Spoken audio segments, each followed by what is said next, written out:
Hey there, it's Nina here with Walla Stamping. Thank you for joining me today. I actually have a Christmas card that I'm going to be sharing with you. And if you're watching this video just as I have posted it brand new, then you know it's July and it's hotter than blue blazes outside, but I still wanted to bring you a Christmas card because I'm going to be having a Christmas in July class online. It prompted me to want to share this with you because I've used a stamp set that was not designed for Christmas.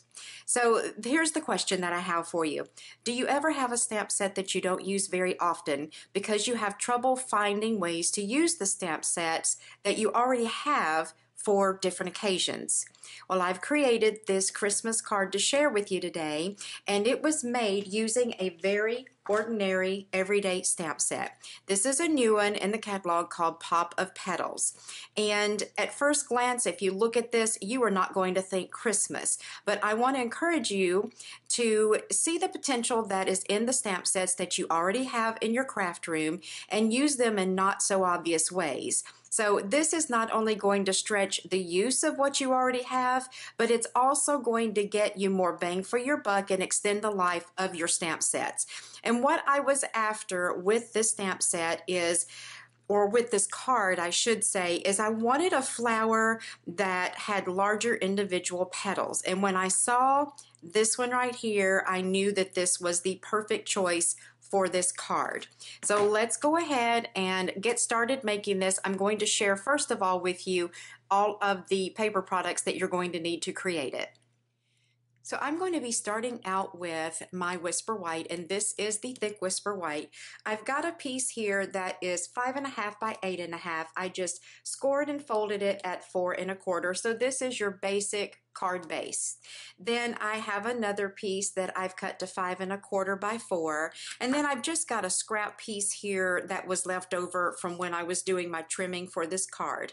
I've got some old olive, and I've actually, what you need is a piece that's 4 by 3, but I always do this. I cut this piece to 4 1/4 by 3 so that I can trim off the excess and get it even on both sides, and when we come to that, I'll show you more about that. Then I have a piece of some gold foil. It is also 4 1/4 by 3/4. The stamp sets that I'm going to use is the Pop of Petals, which we've already talked about. And because I wanted to make this a Christmas card and show you that this stamp set can be used for other purposes rather than just a basic floral card, I chose the Star of Light. And I chose it because I wanted my sentiment to be narrow but long and fit in this section of the card. And I felt like the Merry Christmas in this stamp set would be perfect for the job. So that's why I chose that. Now what we're going to do first is we're going to go ahead and get our cardstocks mounted to our front panel. Now I've chosen the old olive because I'm going to be using real red to stamp my flowers with, and old olive looks so great with the real red and it just works so well together. That's why I've decided to use this old olive. Now let me show you what I'm going to do. I'm going to use the grid paper to line my card panel on, and that will help me get my old olive lined up on there too. And so what I'm going to concentrate on is lining it up with my left hand edge and the bottom edge of my cardstock. There we go.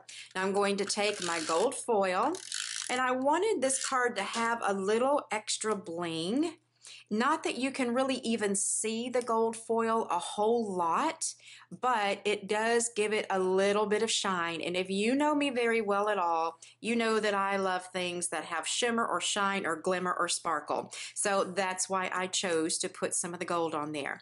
Now, this is what I was talking about. I cut it a little bit longer or a little bit wider than my panel so that I can come in here with my scissors and then just trim up the edge of this panel that's going on the front of my card, and that way these two pieces I've just attached fit perfectly, because inevitably whenever I try trimming these out to the exact size I need, sometimes I get them just a smidge too short and then I end up having to cut another piece and I waste a whole piece of paper. So that is a better idea, at least in my opinion. So this part of the card is basically done except for the stamping. So while we have it out, let's go ahead and get the stamping done.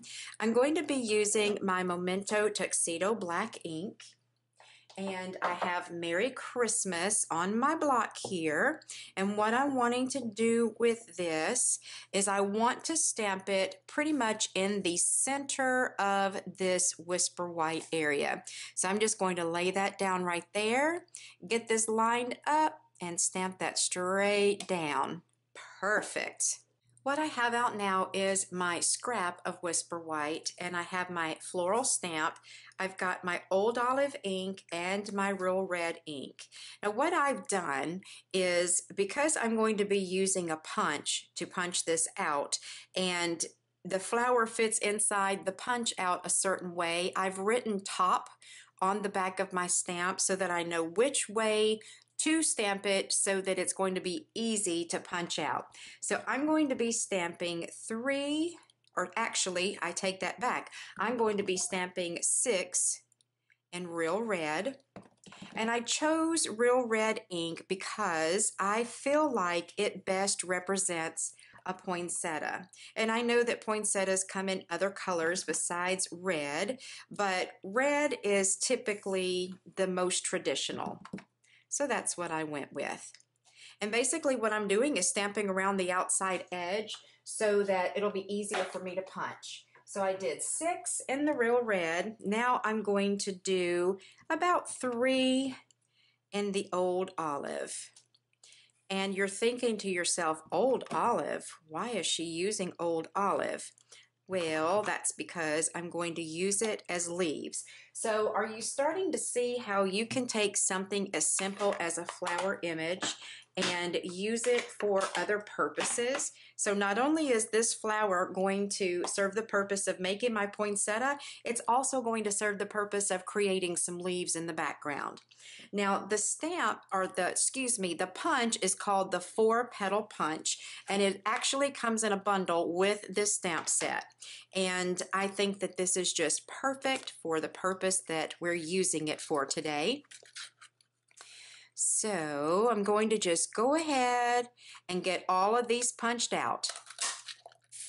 What I'm going to do next is take my punched out flowers and I'm going to stack them on top of each other, just because a poinsettia has several different leaves and I want to mimic the poinsettia as closely as possible. And I'm just going to be using my glue dots, and I'll put one on top of the other and just stagger how I put them together so that you can see the petals of the bottom flower peeking through from beneath the top one.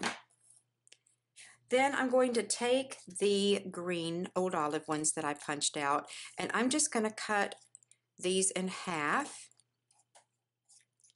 just like this.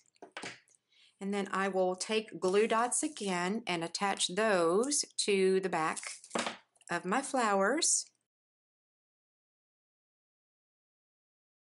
Now the ones that are left over, I'm just going to cut a couple of these in half, and that way it's going to give me single little petals, and I'll add one additional one. All right, so I've got those done. So I don't need these little pieces right here. I'm just going to get rid of those. Then I'm going to put a dimensional on the back of each of these flowers right in the center. Oopsie, that one got away from me. Then I'll put them on my card. Now I'm going to start out in the center so that I can make sure that I'm going to get all of these lined up in a way that is even. So make sure that one's in the center there. Then I'll put one to one side over here, and I am going to just allow those petals to overlap one another. I just put some Snell adhesive on the back of this panel, and now I'm just going to center it up in my card like that. Okay, so let's say that you like this flower, but it's too flat looking for you. You want to give it some dimension. Well, there's a couple of ways you can do that. You could always use your bone folder, or you can just take each petal and just use your fingers or your thumb to give those little petals a curl. Simple and easy to get that done, or you can leave them flat. Now, what if you like this flower, but you don't want to make a Christmas card with it? A couple of things you can do. You can just change out the sentiment to say happy birthday or congratulations or whatever the occasion is that you're needing a card for. Or here is something else that you can do. I've used the same stamp set. I've just stamped each of these flowers 3 times in different colors, graduating from the lighter to the darker, and then spacing them out evenly across the card. This one, all I've done is I've taken some basic black cardstock, I've stamped my sentiment and heat embossed it with some white embossing powder and pop that up on some foam adhesive strips. And then this one is the same basic idea, but I've done it in blue and I haven't added a sentiment yet. So there's a couple of other options that you could do with this stamp set, and I just wanted to show you how very versatile this stamp set can be and show you how you can take one stamp set, one image from a stamp set, and use it in different ways so that it'll fit whatever occasion it is that you have. So I hope that this has been educational for you and that this will ignite your imagination and that you'll take another look at some of those stamp sets that you have sitting on a shelf that's just collecting dust because they haven't been used in a while. Get them down, dust them off, and put them to good use. So if you like this tutorial and you want to see even more like it, be sure that you subscribe to my YouTube channel. And if you want to get more projects like this delivered straight to your inbox and be the first to know when I have classes and special offerings, then click the link below the video to get on my mailing list. You'll be glad that you did. Again, I'm Nina with Walla Stamping. Thanks for watching, and I'll talk to you soon.